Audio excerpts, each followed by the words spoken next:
Come on, Livingston. We gotta go on and on and on. Together we can make it. We gotta go on and on and on. Come on, Livingston. Knocks it through. Mullen bursting into the box. Josh Mullen. Together we can make it. Mullen's ball across, it's turned in! It's Pittman who's got it! Livingston leads! Road is long. Can they get the ball back in? O'Brien. Lead! And Livingston have the lead! Man, can score. If we march together. The full-time whistle blows and David Hayes celebrates! And the Livingston fans join in exultation. Come on, Livingston. Livingston have the lead against Rangers, and they are certainly rising to a few occasions on their return to the top flight in Scotland. Come on, Livingston. We gotta go. Hello, you're listening to Talk Livi, the podcast dedicated to West Lothian's finest football team, Livingston Football Club, and proudly sponsored by Starnart Apparel. My name's Euan, and today, as always, I'm joined by Angus. How you doing, mate? Yeah, not too bad. We don't have a loss, Euan. It's an Easter miracle, even though it's a couple of weeks out. But you know, We'll take it. what We'll take it. exactly a bit of a difference it makes. You know that. I mean, let's be honest, not the greatest of kind of games to kind of talk about, but not a loss nonetheless. But yeah, how are you doing yourself, mate? Yeah, it was just nice to come away from the ground not having not lost the game, albeit we had that late scare as well, which kind of, I'll admit, I kind of might have lost my cool in the ground. But luckily it was disallowed for offside, and we'll come on to talk about that. But yeah, all good apart from that. Decorating our house is no longer like Beirut. It is functional now. I can actually get about my living room. It's quite satisfying. So yeah, all good at this end as well. But as always, search for Talk Livi on your preferred podcast streaming site where you can follow or subscribe so you don't miss an episode. You can also catch up on all our episodes that we've done today as well. We'll kick the episode off by discussing Livy's stalemate with Aberdeen in the West Lothian as it ended goalless in a drab contest. It's all change at the top with the Lionesses as Mike Ross and Jordan Forrester stepped down as the management team from our women's side. We discussed the exit of them from the women's setup. And finally, we look ahead to Livy's short trip to Tynecastle to take on third-placed Hearts.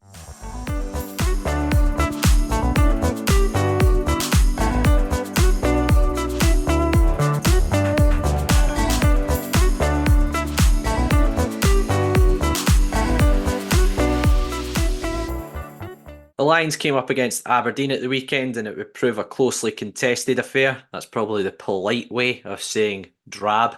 With the game ending goalless. I guess as we kind of both said, there's positives to take from it, and the fact that we've kind of stopped the rot of defeats that we were on, but still doesn't do an awful lot for our position. I know the kind of overriding feeling from the management team and a few folk trying to be uber positive was we've closed the gap, but that gap is still 9 points. We've not made up that much ground in the grand scheme of things, but there was some positives to take from the game, wasn't there? Sure. It's like a weird one, yeah. Decent enough result and stuff like that. Technically, yeah, we're correct that we've picked up a point whilst Ross County have dropped them. But I don't think you'll find many people who are getting, overly excited about it, to be honest with you. And I guess that kind of comes down to the kind of the way that the game kind of went. And I think that the kind of way that I would kind of describe the matches is it's kind of two teams who are, kind of just struggling overall. We are poor defensively, so we're kind of sacrificing the kind of attacking side of things to make up for that entirely.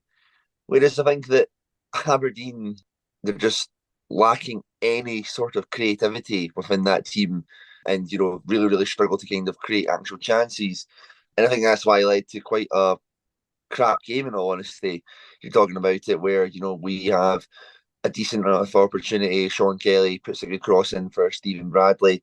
His header goes wide. We have another one where The ball falls to Stephen Kelly on the edge of the box, and I think that he's mishit it on his weaker foot as well, to be fair, or he's kind of fluffed it a little bit, and it's a comfortable save for Kelrus. We probably should have went 1-0 down within that first half, though. A good counter attack by Aberdeen, seeing Wojciechowski get put through 1-on-1, and I think for one of the league's top players, you would be expecting him to finish that, with no kind of real problem. I think Aberdeen in the second half, I don't think it's a stretch to say that they kind of did dominate the game a little bit. I don't think that we really offered much in terms of an attack in front. But at the same time, I don't think that they were creating clear-cut chances. I think that they're, bar that thing in the last minute, the two best things that happened for them were two crosses that ended up getting carried by the wind that ended up hitting the woodwork. And I think that kind of describes the kind of the way that the match was going. And then obviously you get into that last minute where a free kick comes in, Mikey Devlin doesn't deal with it, ball comes in, Shamal makes a really good save, and Miovski acrobatically finishes the ball into the back of the net. And at that moment in time, I think everybody's thinking, oh, it's happened again, deja vu, a mistake being punished once more. Thankfully, VAR came to our rescue this time. There seems to be a lot of Aberdeen fans who are claiming that the goal's clearly onside. I don't think I could go that far. I think that, you can maybe say it's contentious in that, but describing that as like a clear decision that's been made and got wrong is a bit of a strange one, I would say, for sure. At the end of the day, game finishes 0-0. I think that they'll be frustrated to have not taken any points against us. Two games at our stadium where we've been, let's be honest, pretty rubbish, and they've not even scored a goal. I think that there's maybe an element of frustration that will be coming from them from Saturday's game. We'll definitely be the happier of the two sides, I guess, leaving on Saturday there. Yeah, just a quick kind of touch on Aberdeen. You mentioned that a distinct lack of creativity, and it's not like they've not got good players in there. You look at their three in behind, and McGrath, Clarkson, and Hoylett. The thing I would say, and I kind of said this really early doors in the game, is somebody like McGrath playing wide on the right hand side, he's constantly going to drift in, so all your width is going to come out of Nicky Devlin on that side. And I'd kind of said to my dad, if I was Dan Mackay, I'd be pegged right onto Nicky Devlin to stop him. And you've essentially stopped one side of the Aberdeen team in that sense. And Hoylett was probably going to be the one that provided any sort of width on the other side. But that Hoylett was absolutely stinking as well. He ran the ball out of the park about, I think, 6 or 7 times in the first half. Yeah, which, as I say, you nullified Aberdeen to a sense really early doors. And they just offered a real lack of quality, and they looked very incohesive. Like, it's looked like quite a dysfunctional Aberdeen team, but on paper it should look like a relatively decent side. It's quite bizarre looking at it. But yeah, to kind of touch on the full game, we had a really good opportunity early doors with Stephen Bradley. I'll come on to talk about the two wingers for us in Mackay and Bradley in a wee bit, but great opportunity which he has to hit the target for, in my opinion. Free header inside the 18-yard box. Aberdeen had probably the best opportunity of the game. It's Bradley who's given the ball away. They've broken us very quickly. Thought it was a bit too easy how Miovski got in between our two centre halves though. But Shamal George has come to our rescue. What a big save from the 1v1. There was a challenge in the first half which got brought up on Sports Scene. I'm stunned that there wasn't a yellow card brought out from it, the one from Jensen on Tete Yenge. And I think if you saw later in the game, Tete was sponsoring a pretty hefty black eye from the high boot. No yellow card even given in that instance. And then you see what some of the bookings came out for later in the game. You just look at consistency, and I think on Sports Scene they brought up the fact that Yang for Celtic got sent off for a high boot, which none of them agreed with a few weeks ago, but it's that consistency, isn't it? Not saying it is a red card, but if you're looking at a consistency point of view. And then you mentioned Stephen Kelly's strike just before half-time. Kelly Roos has pulled off a decent save from. I think we probably edged the first half, if I'm totally honest, in terms of openings or chances created. Second half, as you say, you mentioned a couple of the, wouldn't say chances for Aberdeen, highlights. I would probably put them as McGrath's cross, which has hit the crossbar, and Shinnie's corner, which has hit the bar as well. You mentioned the wind. I don't think, if you weren't at the game, it's very difficult to appreciate how much the wind probably impacted on elements of the game. I went out running in the morning, as calm as anything. The wind was at like 2 or 3 miles an hour in Falkirk, and then I set off to drive to Livingston, and all of a sudden it was like a hurricane. You were driving in. It was absolutely ridiculous. Well, So like you at it as well. I think on Saturday, obviously it's not the close. Well, it is one of the closest stadiums to us. The Edinburgh City game got abandoned about 20 minutes into the match at Meadowbank due to the wind. So it kind of shows you what the east side was kind of getting, the kind of front that was coming over, for games to be abandoned essentially. yeah, exactly. So for those who are maybe just catching highlights or watching the game on a stream, the conditions were pretty awful for a game of football. But yeah, we did get a kind of let off late on. I feel the offside that was given. I agree with you. I know the lines aren't drawn, and there's a lot of Aberdeen fans I've seen on Twitter. Our good friend Glenn from Red Tinted Glasses being one of them, saying it looks like a clearly onside. I think it's inconclusive without lines being drawn, to say the least. And I believe these weren't provided to Sports Scene, the VAR call with the lines drawn. But if McDonald's offside, he's offside. He's played the ball across. So for me, it's the goal would be rightly chalked off if McDonald is offside. But in that instance, I was furious in the ground. Devlin, one of the things you're taught as a kid, don't let the ball bounce, and he's let the ball bounce twice, and it's arrived at McDonald at the back post. But yeah, kind of second half was a bit frustrating from our point of view. I felt we played with Bradley and Mackay on their opposite sides. Mackay on the left, Bradley on the right. Obviously, they're going to come inside a lot. And I always feel when you play two wingers who are naturally going to drift inside, you need two fullbacks who are going to overlap and and create another option for you. And I feel because of how our options that were available to us in our back four, you had Michael Nottingham and Sean Kelly. Kelly did it on the odd occasion where he got beyond Mackay and put in a couple of decent crosses, the one for Bradley's chance early doors. But they're not two fullbacks who are going to bomb on and give you that option. I feel like we had a full kind of complement of players available. You would have had Jamie Brandon at right back, you would have had Penners or Montano at left back. And I feel we might have created more opportunities as a result of having two proper kind of forward thinking fullbacks in there. Because I felt like Bradley and Mackay quite often were almost getting doubled up on a lot. They were getting into decent areas on the ball, but quite often finding themselves doubled up on, and it made it very difficult for them to be creative in the game, in my opinion.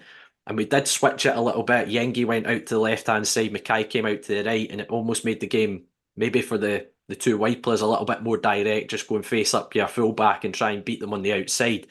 But again, it was still a lack of backup almost coming from behind them in terms of the fullbacks, and I think that kind of almost nullified us to an extent.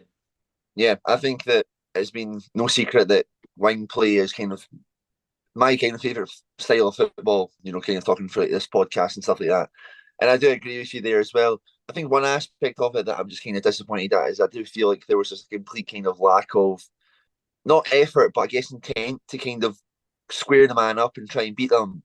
I feel like, as you said, every time they're wanting to cut inside, I think that that's fine as long as you're kind of progressing up the park with that still. If you're cutting in and that, I feel like every time the ball was going, maybe particularly more so to Bradley, because I don't know if he's as quick as Dan Mackay. He was getting the ball and he was turning back the way and then playing it. For all we know, that could be a tactic from the manager as well to kind of keep things, to be keeping the ball and stuff like that. Perhaps as well, considering what happened last week against Celtic, where lost the ball in a dangerous area. Even first half against Aberdeen, got into lost the ball, and Aberdeen two passes were in on goal. Maybe there was like an instruction at half time or something like that to maybe keep it a little bit more tighter or something like that. But yeah, I think that's an area that we're maybe a little bit toothless. I think that we could have had a couple more opportunities for our talented wing players to go up against the player, take them on, and I think for fans you would rather them. You'd rather lose the ball in that situation by trying something rather than just not trying anything the whole game. And that's like it's just a story for the whole season, isn't it? Not necessarily the worst showcase of this, I guess you would say, but at the same time, I would still say that there's a little bit of that kind of fear factor from the playing style that we have.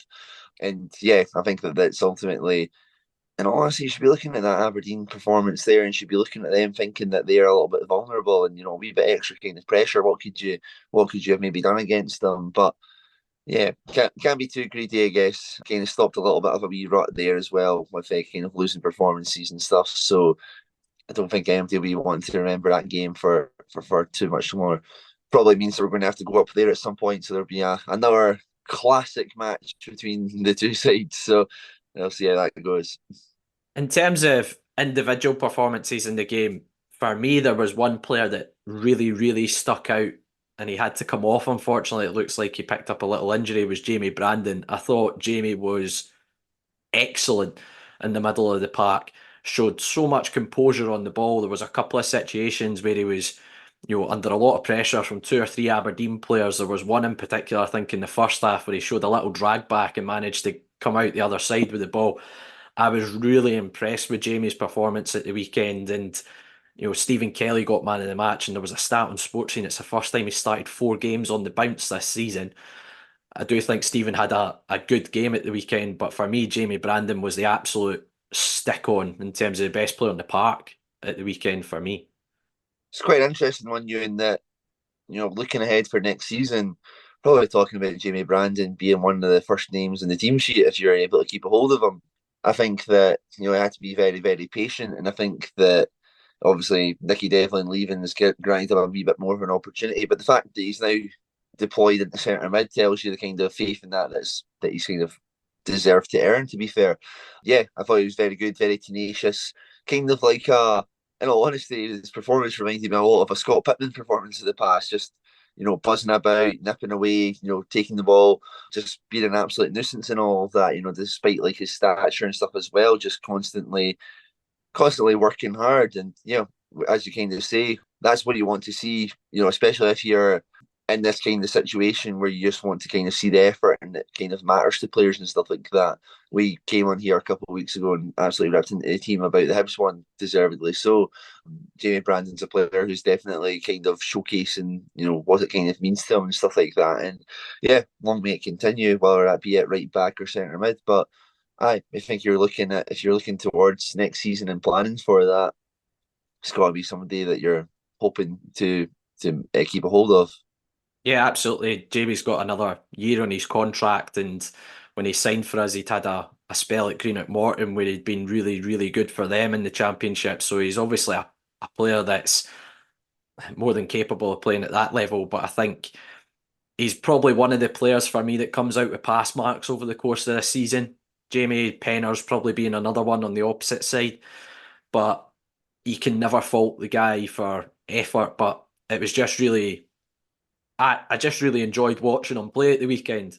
As I say, he showed a lot of composure on the ball, just a little bit of spark in the middle of the park, and it was nice to see that from our side, which we've not seen for large spells this season, to be honest. But yeah, to kind of summarise, not a classic, to say the least, but it is a point on the board, a clean sheet, which we've not had in a wee while. Hopefully we can try and build on that going into the game, a very tough game at Tynecastle at the weekend.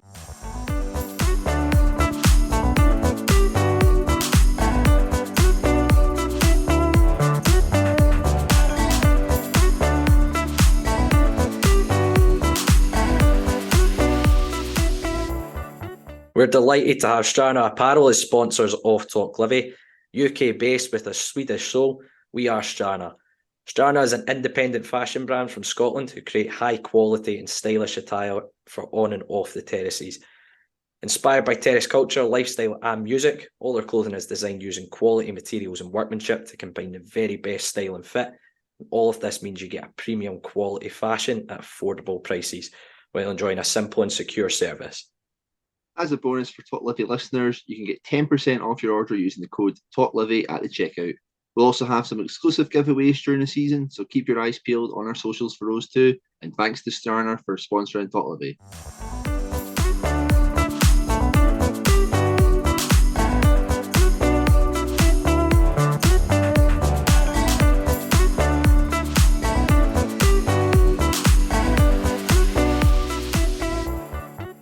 was no game for the Lionesses this week, but big news as the management team of Mike Ross and Jordan Forrester stepped down from their positions. Euan, what was your initial reaction to hearing this news? Yeah, for me, it's kind of difficult. I'm more looking outside in. I've not been able to make anywhere near as many of the women's games as I had in the previous couple of seasons.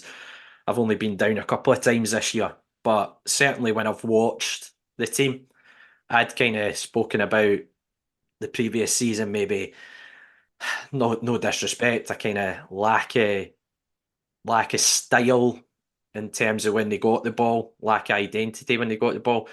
And I thought they looked like a really well coached side when I've seen them a couple of times this season. And when Mike came in, he has a decent CV in terms of some of the clubs and where he's worked before. And he's come in, and I think, at times, and I know you've mentioned it the last few weeks, they've played a decent brand of football at times.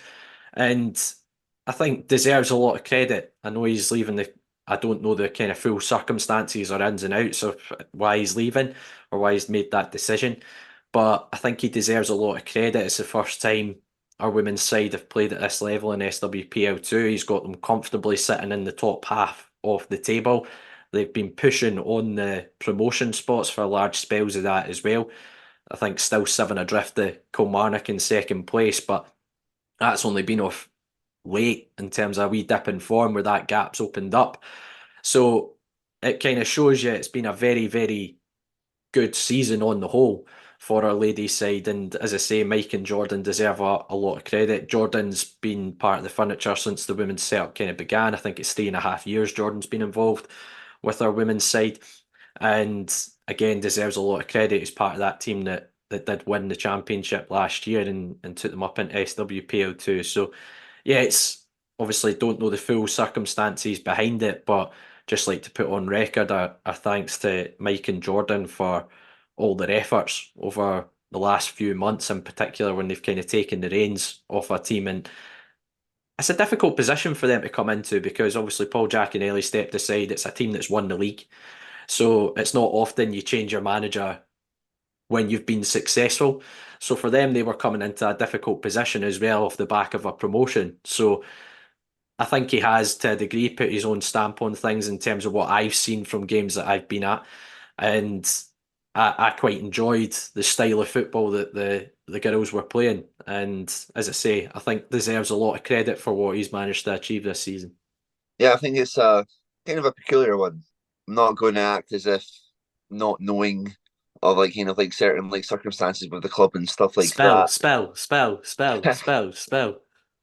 I think that, as you said there, sitting third place kind of for first time in in league and stuff like that. I think that would make things seem like it's been all positive, I guess. Probably not the case, and I guess, one of the things you'd maybe look at is the likes of the squad management this season is maybe the kind of thing that I would possibly kind of say is maybe being one of the things that has kind of forced this kind of decision to happen. I mean, you just look at the team photo from the start of the season, you're probably talking about double figures of people have kind of moved on and stuff like that. I don't know if that's just kind of a thing within the women's game at this level. It could possibly be.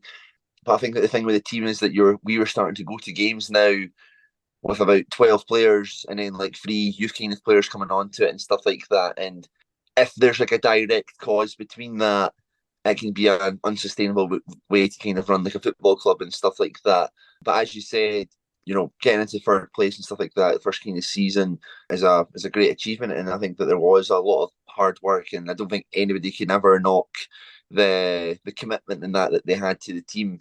I believe it would still be, very much a voluntary role and stuff like that. So the amount of time that goes into, planning training sessions, to set up things, beforehand, the match days, just everything that involves being a part of a club, especially in the kind of environment it is in the second tier of Scottish football. So yeah, just a massive thanks to they two for being, a part of the club and, for taking us to that kind of to this kind of level and, continuing the journey of the women's team. They've also just been fantastic with me in terms of all the media kind of stuff and all of that, very, very helpful. And, we'll always kind of chat away whenever I've been there on the match days. So I will certainly miss that and everything as well. Jordan, obviously, we've known for good couple of years for him being, part of like the club and championship and stuff like that. So yeah, it's quite sad to see, the pair of them kind of move on in that instance. It's never nice once you've kind of built these relationships with people and that to see, things like that kind of happen and move on. But I'm sure that they won't be out the game for too long, and they'll be back into coaching relatively soon as well. But yeah, I guess that for many people looking at the outside and they'd be questioning kind of what's going on there. For me, obviously, they've always just been a pleasure to kind of be around and stuff like that. I guess that there may be differences between how it's kind of gone with like to myself, because I'm not a player, I'm not somebody that they're having to deal with the kind of demands of, and in all honesty, to keep happy. I don't know if that's maybe been something that's been a difficult process this year, and I don't kind of envy that kind of thing, in all honesty, within the kind of coaching setup in football, in all honesty. But I'm sure it's something that they will learn from, take it into the next experience, and hopefully get back into the game quite soon. Yeah, there's a couple of good points that you made there, and it's something we spoke about at the start of the season. Was there was a lot of players came in off the back of a team that had been successful and won the championship, won the league title, and were promoted last year. And there was a lot of players came in the door and almost had probably a slightly oversized squad. And we kind of said really early doors that was always going to be a big challenge in terms of keeping people happy. And certainly in the last kind of 2 to 3 months, you've seen a big drop off. And there's a lot of players who have been at the club for a long time, just to name a few, the likes of Fiona Walker, Gemma Mason, just a couple that spring to mind who have moved on in recent months. And that for me was always going to be a big challenge for a new manager, a new coach coming in and carrying that size of squad. But as I say, that's a challenge that he kind of set himself in terms of managing the squad, and it's going to be difficult when you've got that many players on the books. The other point you kind of made about it is a voluntary role. It's not paid, and I've been there when I was coaching at kind of grassroots level. You put a lot of time and effort into it, and I'm sure Mike and Jordan probably put even more time into it than what I used to do. They would have been looking at video analysis. I know they have that as almost it's a requirement, I believe, in the SWPL, that the games are filmed and footage and things like that of games. So they'll be doing a lot of analysis and off their own back, essentially, to kind of try and get the best and do the best by the players and everyone involved. So, I don't think people maybe quite appreciate the time and effort that goes in from these guys. That essentially the reward is what happens on a Sunday when the games are getting played. They don't get paid for it, so it's a lot of time and effort that goes into it. And as I say, it's a big commitment that's involved. And as I say, they deserve a lot of credit for what they've managed to achieve this year. But I feel that's probably been the biggest challenge that they face, which they almost set themselves with the number of players that came in during the summer.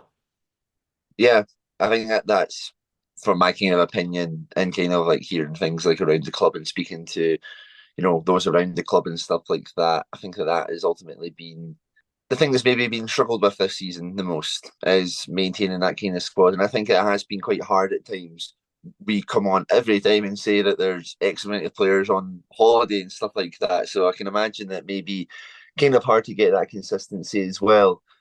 I guess you would maybe point to some kind of players though and say that why have they kind of been able to leave and stuff like that? I think the management of those in particular is maybe, being a kind of negative side, and maybe that's had an effect on the rest of the club, in all honesty, and other players kind of seeing what's kind of transpired there. But yeah, it must be such a difficult kind of thing to happen there. But I think perhaps the team are just kind of looking for not necessarily like fairness in that, but just a bit more of an understanding as to why kind of things are happening. But I'm sure that this is something that, if that's the kind of reasons it's kind of led to this and stuff as well, it'll be something that they'll take on board, and they'll hopefully be able to reprimand in the future and stuff like that. Yeah, it'll be good to see plenty of opportunities for them to come back in to go into football in the future and stuff like that. And it also just kind of opens up another kind of new journey for our own team, SWPL 2, guaranteed safety, basically.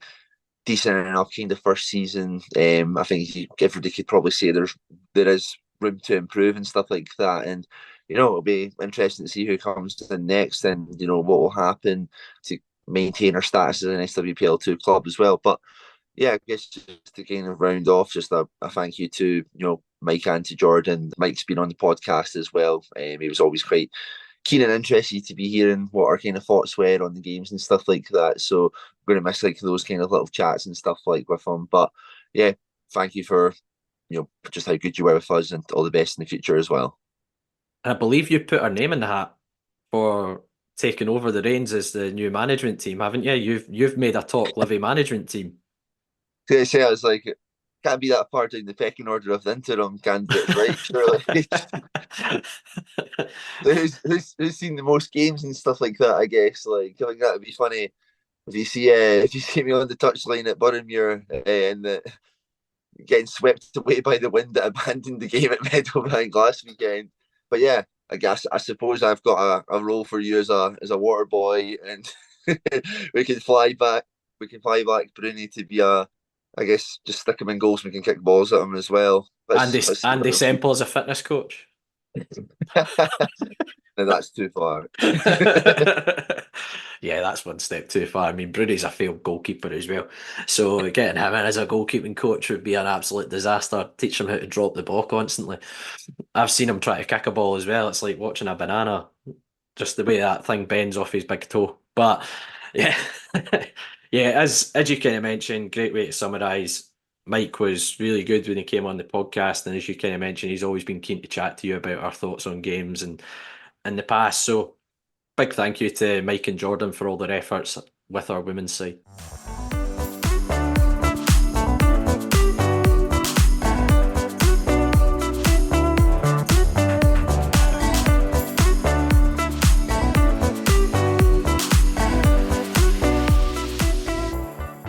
Next up for the Lions is a tough away trip to face Hearts at Tynecastle.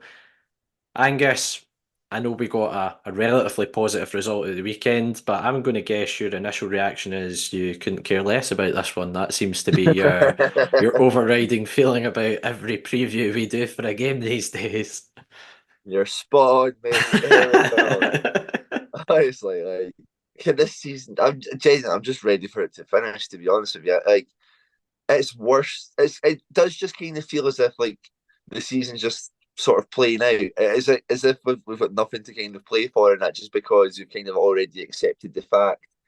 Going away to Tynecastle as well, it's not the most pretty of ties for us to get in this kind of circumstance as well. Last game before the split, at least, so hopefully it should be on paper some of the more competitive games. But yeah, I think that you're looking at this, and it's like if Hearts were to turn it on, it could be a good afternoon for them. And it's just, yeah, not much confidence of us doing something ourselves, to be honest. Our squad seems to be severely hampered with injuries as well. We've seen that there on Saturday. We only had 5 subs, including a goalkeeper being one of them.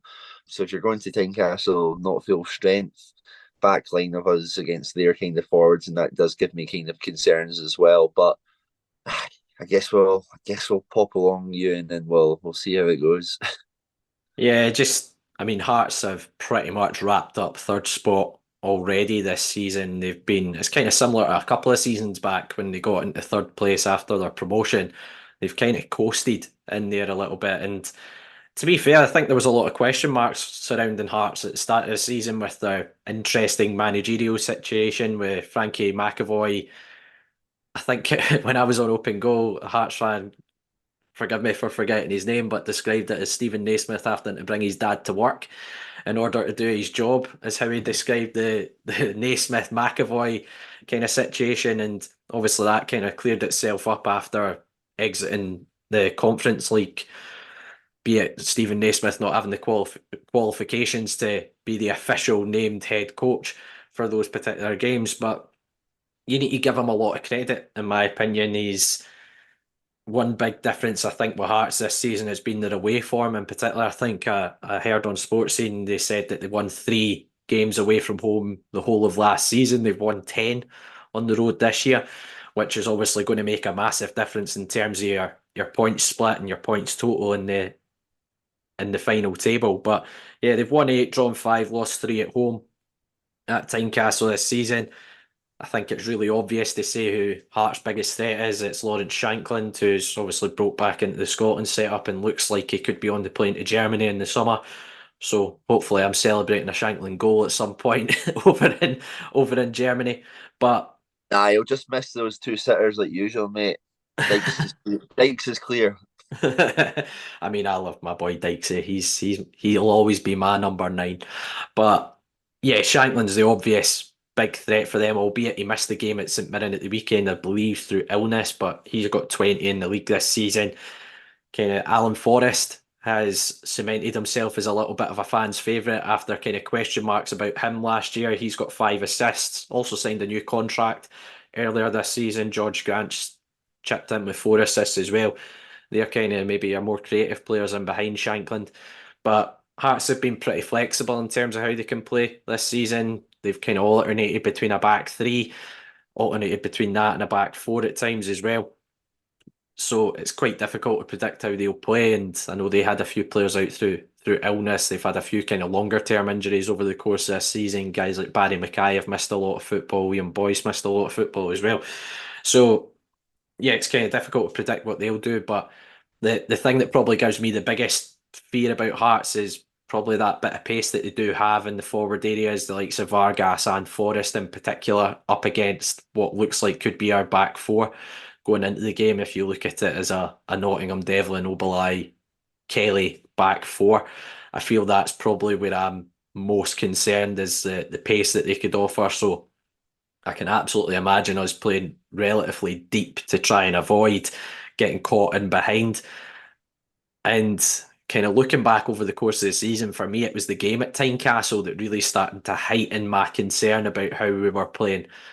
That midweek game where, albeit we held out for quite a large period of the game, I think it was 80 odd minutes before we conceded that goal from Vargas, but it was the manner in which we went to Tynecastle that kind of started to highlight a lot of problems for me. And I can imagine we're going to go to Tynecastle and play pretty similar, to be honest. I can't imagine us going there and offering that kind of threat. But for me, you still need to go and try and play players that can play off of somebody like Yenge in terms of trying to get bodies around them when you do get the opportunity to go forward. Again, that kind of lends itself to the likes of Mackay playing up there. I'd get Stephen Kelly in there as well. He's got a bit of composure on the ball. So, yeah, I can't imagine too many changes from our starting team going there. But in terms of how we approach the game, I can imagine that we're going to sit probably a little bit deeper to try and avoid that threat that comes from Hearts in terms of going in behind. It's not Shankland in terms of running in behind you. He's not that type of player, but it's from the wide areas and up next to Shankland in terms of Forrest and Vargas where I think that threat comes from. Yeah, it's hard to get up for this game, to be honest with you. Just It's hard for because you to of, get up for any game, you dementer. yeah, just because Whilst of, we're sitting here recording, Angus is actually dressed in a black cloak with the hood over the top, like the Grim Reaper. but I think that the biggest kind of credit you can give Hearts this season is that they've established themselves as the third best team in the league, but they've also not kind of taken their foot off the gas, and they've kind of maintained that for the rest of the season. Obviously, maybe once the split is kind of, or like when like third place is like properly confirmed for them, you might see a little bit of a drop off. But the consistency that they've maintained has been incredible. And fair play to them. And as you're saying, if we're going to go there and sit back, you just got to hope it isn't like another situation like the Hibs game was, where we're 3-0 down in the space of like 15 minutes. And honestly, it wouldn't surprise me if something like that were to happen. But we've got to really be clued on and hopefully offer something on the counter attack if we're hoping not getting anything. But it's not looking like a very promising tie for us. I would say we haven't won at Tynecastle in a long time, or have we ever? We have won at Tynecastle, yeah. We've won at Tynecastle twice, which was back in 2002. So you're talking 22 years since we last won there. We came very, very close a couple of seasons back when Stephen Kelly had put us 1-0 up and it was a 97th minute equaliser. We almost broke the Tynecastle hoodoo last year. But yes, it has been a long time coming. And if you look at our league position, that's all you need to do to imagine that it's going to be extended for another few years, especially if it looks like we kind of go down a division as well. So it's going to be an incredibly tough game. But as you say, that's kind of the credit to Hearts this season. I agree with you. They've not taken their foot off the gas in terms of extending that gap in third place, and they really have cemented themselves and already kind of looking towards next season, aren't they, with some of the signings they've made. Blair Spittle on a pre-contract, who I think's a really underrated player. Blair Spittle, I've always really liked him as a footballer. Danda coming in from Ross County, and also a pre-contract from ourselves and James Penrice, which we've not spoken about on the podcast. I know Penners has been out injured after having to get a bit of a clean up on his knee, I believe. I think Hearts have got an absolute gem of a footballer in James Penrice. Yeah, absolutely. The kind of just commitment and stuff like that, and I think that he's really taken well to the Premiership as well in terms of physicality and just in terms of ability on the ball as well. Yes, just whether or not he'll be able to take that step up to the pressures of playing for a big club. I mean, you know how their supporting that can be, but again, it'll be somebody who goes with our kind of best wishes as somebody who always gave their all for us in that, and he deserves to be playing at the highest levels that he can. So yeah, all the best to him. It'll be their Hearts is very much gaining a good player in that situation. Yeah, absolutely. I agree with you. I think no Livi fan could question Penner's commitment over his two spells that he's had at the football club. His kind of short loan spell that he had in our championship promotion campaign, and obviously his spell with us in the top flight. I'll be the first to admit, when we signed him, he was coming from Partick Thistle, who had been in League One. At the time, I kind of had a slight question mark on whether he could make that step up, and he's absolutely proved me wrong in every regard. And we kind of touched on it earlier on. He's probably one of the rare players this season that comes out with any pass marks, and he's local lad. You could never ever fault Penner's commitment whenever he's on the park for us. And I do think Hearts have got an absolute gem of a footballer, but also a gem of a character going in at Tynecastle as well. He's an absolute cracking lad from any encounters I've had with him off the park. So yeah, best of luck to Penners when he does make that move along the M8 to Hearts. But let's go prediction, Angus. What are you going for? 2-0 Hearts? Yeah, I was going to go very much the same. 2-0 to Hearts. Can't see a great deal of threat coming from ourselves, but yeah, it's probably our easiest away trip of the season, so let's try and get there in our numbers to back the team at the weekend, and hopefully we can produce a little bit of a shock.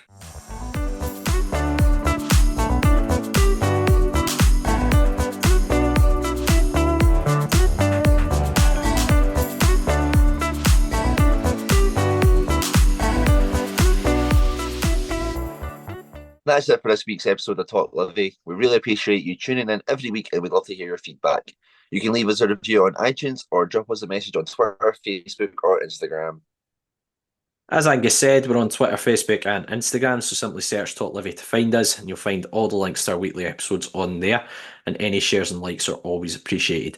All our episodes are available on all the usual podcast streaming sites, including iTunes and Spotify. We're also on YouTube, and we'd love you to subscribe to the channel. If none of those options suit you though, all you have to do is head to our website, talklivipodcast.libsyn.com, where you'll find every single episode we've done over the last few years. That's it for this week. Thanks to all our listeners for tuning in yet again. Let's hope for another great week following the Lothians' finest football team.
Livingston, oh Livingston.